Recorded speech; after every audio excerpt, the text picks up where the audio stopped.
جو ہے وہ تالے کو بند کریں گے تو بندش لگ جائے گی، تالے کو کھولیں گے تو بندش کھل جائے گی. ٹھیک ہے، یہ ساری چیزیں توہمات میں آتی ہیں اور انسان کو تقدیر اور بدفعلی جسے کہتے ہیں، ایک ہوتا ہے بدفعلی نہیں، بدفعلی، برا فعل نکالنا، اس کے زمرے میں یہ چیزیں آتی ہیں. ٹھیک ہے نا، اور شرک اصغر کی طرف انسان کو لے کے جاتی ہیں یہ چیزیں، اس قسم کے عقیدے، نظریے اور باتیں. ٹھیک ہے، اب یہ ڈاکٹر صاحب کہتے ہیں جی میں جو چیز لے کر آتا ہوں وہ 1500 سال پرانی چیز ہوتی ہے. 1500 سال سے کیا مراد ہے؟ عام طور پر ہم مسلمانوں میں جب یہ لفظ بولا جاتا ہے، یہ اصطلاح بولی جاتی ہے، کوئی واعظ، کوئی مقرر جب بولتا ہے 1500 سال، اس سے مراد عام طور پر حضور نبی کریم صلی اللہ علیہ وسلم کا زمانہ اور صحابہ کرام کا زمانہ ہوتا ہے. ظاہر ہے ان کو گزرے ہوئے 1500 سال ہوئے ہیں. تو یہ صاحب کہتے ہیں جی میں جو چیز لے کر آتا ہوں 1500 سال پرانی چیز ہوتی ہے، میری چیزیں ویسے نہیں ہوتی. اب سوال یہ پیدا ہوتا ہے ڈاکٹر صاحب، آپ یہ جو کہانی بنا کر لائے ہیں کہ دکان پہ جائیں 3 تالے لائیں، ان کو وہاں پر نہیں کھولنا، دکاندار کو بھی نہیں دکھانا، گھر میں لائیں سرانے کے نیچے رکھ کے سو جائیں، صبح جا کر مسجد میں رکھیں اور عورتیں جا کے مزار پہ رکھیں، اور کوئی آئے گا اٹھائے گا اس کو کھولے گا تو آپ کی بندش کھل جائے گی. بتائیں 1500 سال پہلے کی باتیں آپ لے کے آتے ہیں، چیزیں لے کے آتے ہیں، کہاں پر یہ چیز ہے؟ حضور نبی کریم صلی اللہ علیہ وسلم کی نبوت والی 23 سالہ زندگی میں کہاں پر ہے؟ کہاں بتایا حضور علیہ السلام نے؟ صحابہ کرام نے کہاں پر بتایا؟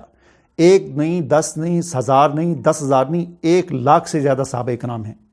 ان 1 لاکھ سے زیادہ صحابہ کرام کی زندگیوں میں یہ چیزیں نہیں آئی تھیں.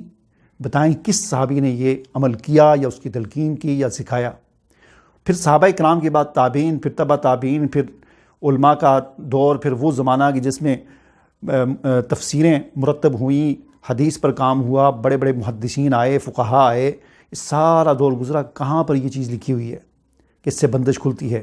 یہ کہانیاں آپ ہندوؤں کی کتابوں سے پڑھتے ہیں اور ان کے آگے پیچھے کوئی آیت لگا کر، درود شریف لگا کر آپ اس چورن کو اسلامی ٹچ دے کر اس کو اسلام کے نام پر بیچتے ہیں. بھائی یہ ہندوؤں والی چیزیں اس کے آگے پیچھے آیت لگانے سے یا درود شریف پڑھنے سے یا بسم اللہ کر کے پڑھنے سے وہ اس طرح نہیں ہو جاتی، وہ اسلامی نہیں بن جاتی. تو آپ جو چیز بیان کر رہے ہیں پھر اس کا ثبوت بھی دیں کوئی، یہ کہاں پر لکھا ہوا ہے؟ تو یہ تو ہوگی اس کی شرعی حیثیت. عقلی طور پر اگر اس بات کو دیکھیں کہ کیا آیا عقلی طور پر یہ بات درست ہے، تو بھائی بات یہ ہے کہ منطقی طور پر بھی، عقلی طور پر بھی یہ چیز سمجھ میں آنے والی نہیں ہے کہ ایک تالا جو کہ ایک بے جان چیز ہوتی ہے، وہ کیسے اس کے اندر چابی جب ہم گھماتے ہیں تو وہ کھلتا ہے، تو اس میں سے وہ کیسے ایک دور بیٹھے ہوئے، سینکڑوں میل دور یا چند میل دور بیٹھے ہوئے شخص کی تقدیر کو وہ تالا تبدیل کر دیتا ہے، یا اس کی قسمت کو بدل دیتا ہے، اس کے حالات کو وہ ٹھیک کر دیتا ہے. یہ کوئی عقل میں آنے والی چیزیں بھی نہیں ہیں. ٹھیک ہے، اسی طرح سائنسی طور پر اگر دیکھیں تو ڈاکٹر صاحب نے اسے پازیٹیو انرجی اور نیگیٹو انرجی کے الفاظ استعمال کر کے، سائنسی الفاظ استعمال کر کے ثابت کرنے کی کوشش کی کہ یہ تو بہت بڑی سائنس ہے. جناب یہ سائنس نہیں ہے، یہ سیوڈا سائنس ہے. آپ سائنسی الفاظ استعمال کر کے ان کا غلط مطلب لیتے ہیں. سائنس میں ایسی کوئی انرجی نہیں ہے کہ جو تالے سے نکل کر کسی کی قسمت پر جا کر اثر انداز ہو، جو تالے کے کھلنے اور بند ہونے سے اس میں سے کوئی ایسی لہریں نکلتی ہوں، سائنسی طور پر ثابت ہوں کہ جو جا کر کسی کی قسمت کو بدلتی ہوں. تو ایسی سائنس وائنس ان چیزوں کو مانتی ہی نہیں ہے. ٹھیک ہے نا. تو بار بار آپ اپنی ہر ویڈیو میں کمپیوٹر سائنس اور میڈیکل سائنس اور دیگر جو جتنی بھی سائنس ہیں ان کے الفاظ اصطلاحات استعمال کر کے آپ لوگوں پر دھاگ بٹانے کی کوشش کرتے ہیں. اس طرح نہیں ہوتا. حضور نبی کریم صلی اللہ علیہ وسلم کی زندگی میں یہ بندش کا جو مفہوم ہے، اس کو اگر ہم دیکھیں کہ سارے راستے بند ہو جانا، حضور کی جو 10-13 سالہ جو مکی زندگی ہے، اس سے بڑی بندش کبھی ہم پر آئی ہے؟ ہم پر تو نہیں آئی. تو اتنی بڑی بندش جس کا شکار حضور علیہ السلام ہوئے، صحابہ کرام ہوئے مکہ کی 13 سالہ زندگی میں، اور پھر خاص طور پر وہ جو 3 سال جو شعب ابی طالب کی گھاٹی میں گزارے، ایسی بندش کہ کھانا بھی بند، ملنا بھی بند، سلام بھی بند، دکانداروں نے بھی بند کر دیا، کوئی چیز ان کو بیچنی نہیں ہے، ان سے خریدنی نہیں ہے. اور یہاں تک حالات پہنچ گئے کہ لوگ جو کھانا کھا کر ڈھیر پر پھینک دیتے تھے ہڈیاں، اور ان ہڈیوں کو آ کر پانی میں ابال کر وہ لوگ، اور پتوں کو ابال کر پیتے تھے. اس طرح کے حالات گزرے. اس سے بڑی کوئی بندش ہو سکتی ہے؟ اگر یہ بات تھی تو پھر حضور بتا دیتے کہ بھائی 3 تالے لاؤ اور ان کو چابی لگاؤ اور بندش کھولو. ہمیں اس طرح کی کوئی تعلیمات وہاں پر نہیں ملتی. صحابہ کرام کی زندگیوں میں ہمیں اس قسم کی کوئی تعلیمات نہیں ملتی. اصل نظریہ اور عقیدہ کیا ہے وہ قرآن نے بیان کیا ہے. ٹھیک ہے، وَلَنَبْلُوَنَّكُمْ بِشَيْءٍ مِّنَ الْخَوْفِ وَالْجُوعِ وَنَقْصٍ مِّنَ الْأَمْوَالِ وَالْأَنفُسِ وَالثَّمَرَاتِ وَبَشِّرِ الصَّابِرِينَ۔ اللہ تعالیٰ فرماتے ہیں کہ ہم تمہیں ضرور آزمائیں گے، تم پر خوف لائیں گے، تم پر بھوک لائیں گے، معاشی تنگی، معاشی نقصان، جانی نقصان، مالی نقصان، کاروباری نقصان، پھلوں کا نقصان، فصلوں کا نقصان، یعنی زندگی میں مختلف قسم کے نقصان تم پر آئیں گے۔ اور کسی پر کیا آئے گا؟ کسی کو جانی نقصان ہوگا، کسی کو مالی نقصان ہوگا، کسی کو کاروباری نقصان ہوگا، کسی کو اولاد کا نقصان ہوگا، کسی کا گھر میں نقصان ہوگا، کسی کا باہر نقصان ہوگا۔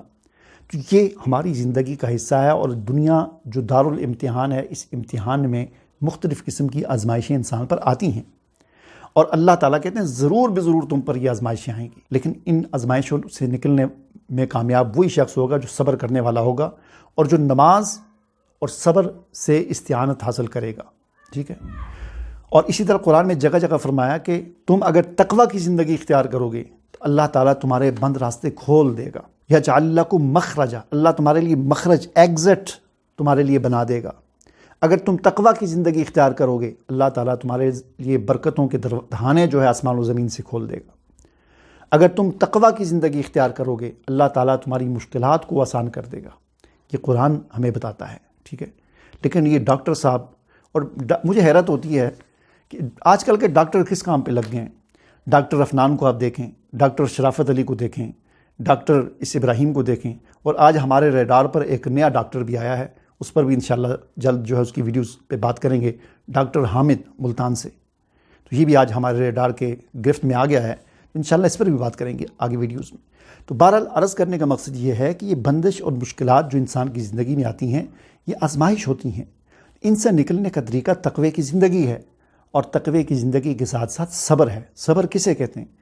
دیکھیں، لوگ یہ کہتے ہیں کہ ہمیں کوئی ایسا وظیفہ، کوئی ایسی چیز ہو، جیسے وہ ہوتا ہے نا کہ دانت میں درد ہے تو ہم وہ اینٹی بائیوٹک یا کوئی گولی لے کے کھاتے ہیں تو اگلے 20 منٹ کے بعد درد غائب ہو جاتا ہے۔ تو لوگ سمجھتے ہیں کہ شاید کوئی ایسا وظیفہ، عمل بھی ہوگا کہ جو ہم کریں گے اگلے چند منٹوں کے بعد یا چند گھنٹوں کے بعد ہماری یہ پریشانی دور ہو جائے گی۔ بھئی ایسا نہیں ہوتا۔ یہ دنیا کی زندگی دارالامتحان ہے، آزمائش ہے۔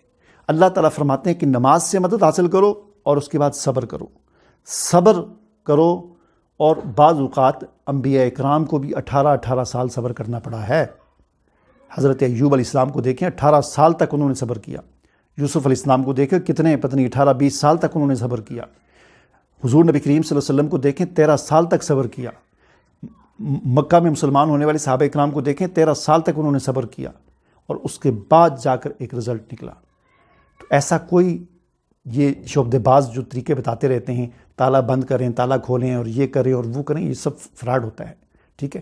اس سے آپ کا دین بھی خراب ہوتا ہے، ایمان بھی خراب ہوتا ہے، عقیدہ بھی خراب ہوتا ہے۔ اجازت دیجیے، اللہ حافظ۔